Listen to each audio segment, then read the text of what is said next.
বন্ধুরা চলো আজকে আবার একটা রেসিপি দেখাই তোমাদের। সিম ভর্তা করব, তার জন্য সিম নিয়েছি, রসুন, কাঁচা লঙ্কা আর কালো জিরে। কড়া চাপিয়ে দিয়ে ওর মধ্যে সামান্য তেল দিয়ে দেবো। তেলটা গরম হোক। তেল গরম হয়ে গেছে, এবার কালো জিরে ফোড়ন দিয়ে দিলাম।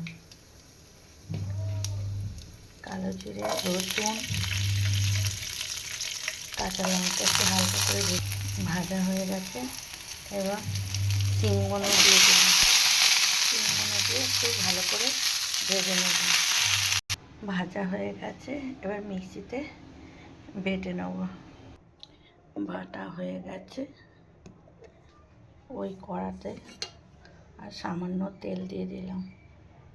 তেলটা গরম হোক।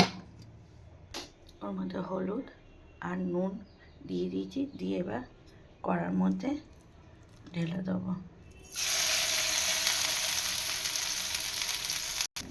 ভাজা হয়ে গেছে, ওর মধ্যে লেবুর রস দেবো, দিয়ে নামিয়ে নেব।